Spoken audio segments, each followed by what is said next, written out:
If you are a first home buyer and you are considering buying a property in New Zealand right now, then please make sure that you do lots of your own research. Don't rely solely on advice from anyone who is in the real estate industry.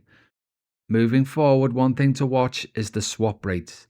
In New Zealand, swap rates and fixed rate mortgage rates follow each other very closely. And for those of you who don't know what a swap rate is, take a look at this video here. So if the swap rates go up, then it's almost certain that mortgage rates will go up too. Another thing to consider if you're thinking of buying a property right now might sound obvious, but it's house prices. Now here is the real residential house price index for New Zealand.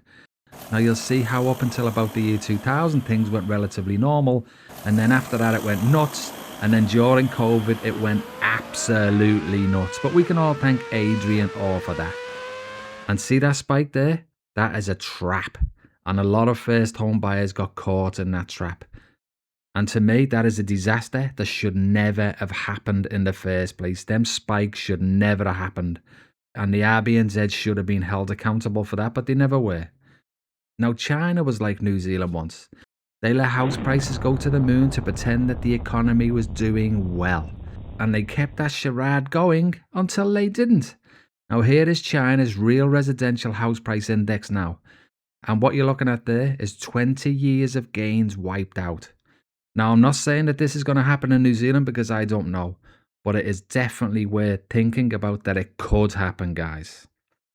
Another thing to consider if you're thinking about buying a property right now is the massive number of listings that there are. And it's right in the middle of winter when this number should be much lower. And pretty soon, people are going to start listing again and more houses are going to pile onto this pile. Now think about what prices might do then. Most of the sellers at this stage have not accepted that their house is priced too high. And it's not just me saying that they are priced too high. The market is saying that they're priced too high. Because obviously, if the houses were at the right price, then they would be selling and there would be none of this overhang. So another thing to consider if you are looking at buying a property right now in New Zealand is the election that is coming up. If Labour get in, which they might do, who knows, they will introduce a capital gains tax. Obviously, because you'd be a first home buyer and not an investor, you might think that this won't affect you. But if a capital gains tax is introduced in New Zealand, then this is going to put off a lot of investors, which will mean even less demand on this massive overhang of houses. And what do you think that will do to house prices? And then there's another thing that you should consider if you are thinking of buying a property right now, and that is the sinister way that the banks are trying to entrap you. If you look at this data that the RBNZ collects on all the banks, then just look at the increase in the number of loans that the banks are giving out to people who have less than a 20% deposit. Now, the banks don't do this out of the goodness of their hearts, no. They can charge more fees and higher interest rates to any poor souls put in this position.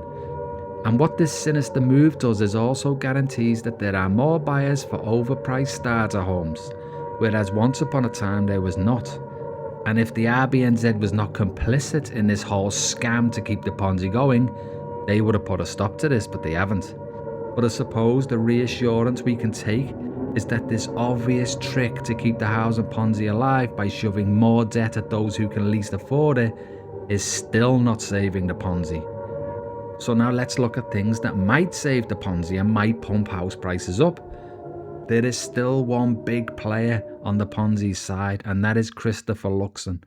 When he came to power, his first move was to reinstate $2 billion per year to landlords and tax breaks.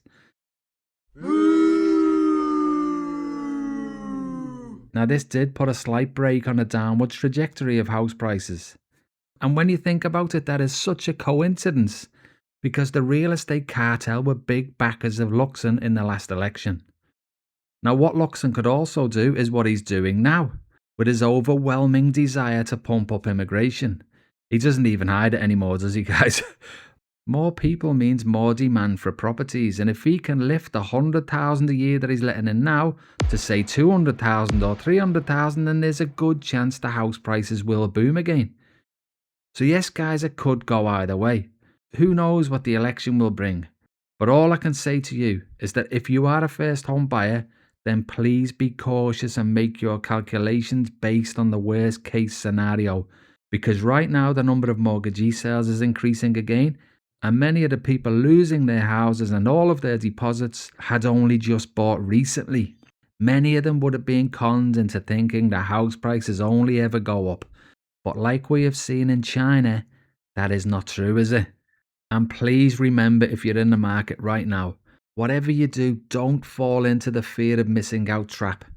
The agents are going to put so much pressure on you, telling you about all this interest over that side, all this interest over that side. There's so much interest for this property that hasn't sold for the last 2 years.